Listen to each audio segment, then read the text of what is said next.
आजार याचं जर आपण स्टडी केली आणि त्याचा जर तुम्ही ग्राफ बघितला, एक ठराविक काळापर्यंत याचा फायदा फायदा फायदा होतो. आणि अति व्यायाम, आपल्याला शरीराला न पेलणारा व्यायाम, इतरांच्या तुलनेत केलेली कंपॅरिझन करून वाढवलेला व्यायाम, एका ठराविक जास्त एक्सिस लिमिट पर्यंत कुठलीही गोष्ट अति प्रमाणात ही चांगली नाही. ती चांगली असेल किंवा वाईट असेल, तशाच पद्धतीने अति प्रमाणात एक्सेसिव्ह एक्झरसाइज करत असताना काय होतं, 35 नंतर हृदयाच्या रक्तवाहिनीमध्ये मामूली ब्लॉक असतात, ज्याला आपण प्लाक्स म्हणतो. ते तुमच्या अनुवंशिकतेमुळे, स्ट्रेसमुळे, रक्ताच्या काही घटकामुळे, काही स्मोकिंग टोबॅकोमुळे, इतर कारणामुळे होतात. हे मामूली प्लाक जेव्हा एखादी व्यक्ती फार आकस्मिक एक्झरसाइज करायला लागते आणि त्या एक्झरसाइजला त्याच्या हृदयाला सवय नसते, तेव्हा हे प्लाक रप्चर होतात. तो जर प्लाक महत्वाच्या रक्तवाहिनीत असेल तर प्लाक रप्चर झाल्यानंतर तिथे प्लेटलेट्स तयार होतात, तिथे क्लॉट तयार होतो आणि ती क्लॉट गुठळी हृदयाची रक्तवाहिनी ब्लॉक करते आणि पेशंटला तिथे, त्या व्यक्तीला पळत असताना डायरेक्ट हृदयविकार होतो. आकस्मिक unaccustomed excessive exercise in that person is not good. पण हेच तुम्ही बघाल, जे स्पोर्ट्समन आहेत, जे मॅरेथॉन रनिंग करतात, जे प्लेयर्स आहेत, जे खेळतात, ते दिवस रात्र खेळत राहतात वर्षानुवर्ष, कारण त्यांची तशी स्वतःच्या शरीराची जडणघडण झालेली असते. त्यांच्याकडून आधी व्यायाम केले जातात, व्यायाम वाढवले जातात, मग हे केले जातं, मग ते एक्झरसाइज, त्यांचं डाएट. आपण काय करतो, बाजूच्यानी व्यायाम केला आणि त्यांनी पोस्ट केलं त्याच्या इंस्टाग्रामवर की मी आज 10 किलोमीटरच्या 10 मैल्सच्या स्पीडनी 30 मिनिट त्याच्यावर पळालो. आपण जिद्दीने पळायला लागतो, जे की अजून पळालेलोच नाही. हा एक मुद्दा झाला की ज्याला आम्ही प्लाक रप्चर म्हणतो, जो 35 नंतर होतो. दुसरा एक मुद्दा, हृदयविकार किंवा हृदयाच्या आजारामुळे आकस्मिक सडन कार्डियक डेथ होणं, याला आम्ही म्हणतो की जेव्हा एखादी व्यक्ती अति एक्झरसाइज करायला लागते तेव्हा त्याच्या हृदयाचे स्नायू हे मोठे होतात, हायपरट्रॉफी होतात, ज्याला आम्ही ॲथलीट हार्ट म्हणतो. त्याच्यामध्ये एक हृदयाची गती अनियमित करण्याचा एक जीन जो सप्रेस असतो, ज्याला आम्ही अरिथमोजेनिक राईट व्हेंट्रिक्युलर जीन म्हणतो, तो हा जीन सप्रेस असतो. फार अति एक्झरसाइज केल्यामुळे हा मॅनिफेस्ट होतो आणि मग अशा वेळेस अति एक्झरसाइज मध्ये आकस्मिक हृदयाची गती फास्ट अनियमित होऊन, ज्याला आम्ही व्हेंट्रिक्युलर टॅकिकार्डिया म्हणतो, तो आजार होतो. तिथे जर वेळीच शॉक केल्या गेलं नाही तर तो पेशंट गतप्राण होतो. म्हणजे अति प्रमाणात एक्झरसाइज ही कधीही चुकीची आहे. तुम्ही एक्झरसाइजला तुमचं शेड्यूल करत हळूहळू वाढवणं हे योग्य आहे, पण व्यायाम न करणं हे कधीच योग्य नाही.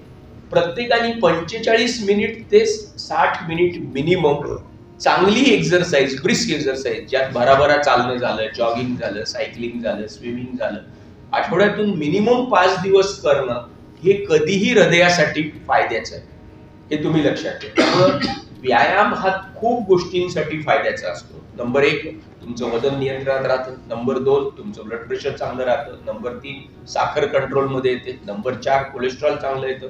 नंबर 5, तुमच्या मेंदूला तल्लकता येते. नंबर 6, तुमचं जॉईंट, सांधे हे ते सगळे व्यवस्थित राहतात. हृदयाचं सर्क्युलेशन चांगलं राहतं. हाडं मजबूत होतात व्यायामामुळे, कारण बोनला ऑस्टिओपोरोसिस होत नाही.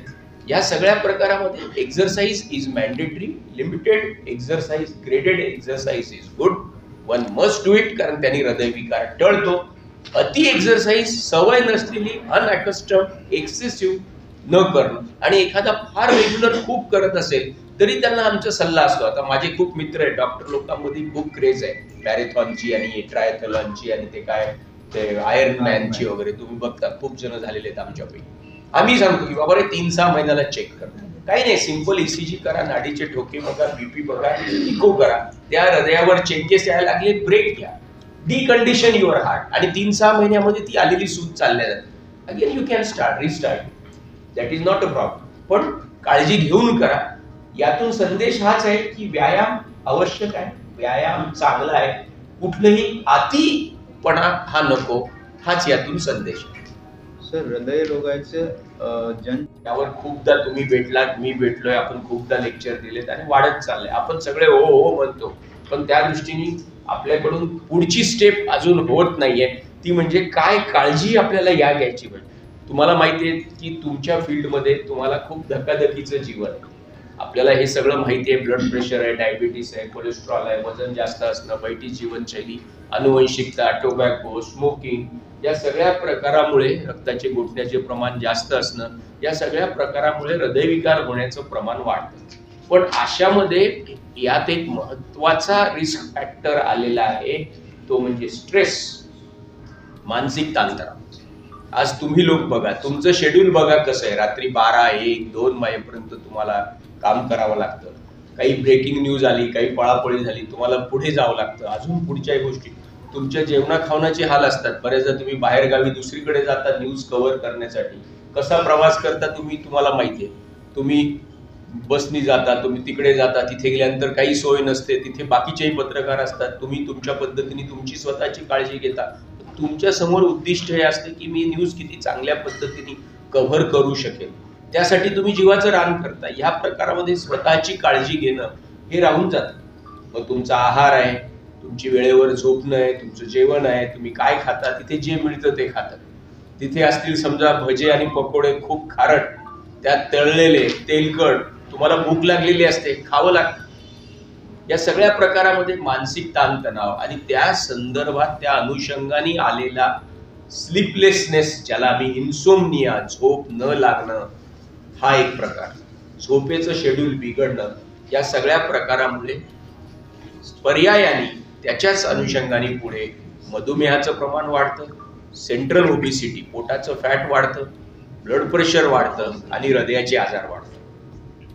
तर ह्या सगळ्या गोष्टींना आपण आपल्या पद्धतीने व्यवस्थित मॅनेज करणं हे फार फार गरजेचं आहे.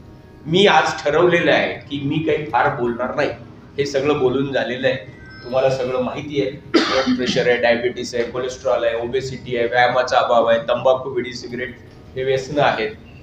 ह्या सगळ्यामुळे हृदयविकार होतो आणि मानसिक ताणतणाव. आज आपण चर्चा करू की तुम्हाला ह्याबद्दल काय वाटतं आणि तुमच्या स्वतःच्या ह्याबद्दल काय कन्सेप्ट आहेत. तुम्हाला काय वाटतं? तुम्ही तुमचे वैयक्तिक प्रश्न किंवा तुमचे समाजाच्या दृष्टीने हृदयासंबंधी असलेल्या आजाराबद्दल प्रश्न सुरुवात कोणीतरी करा, मग प्रत्येक जण विचारतील. सुरुवातीला कोणीतरी सुरू करून द्या.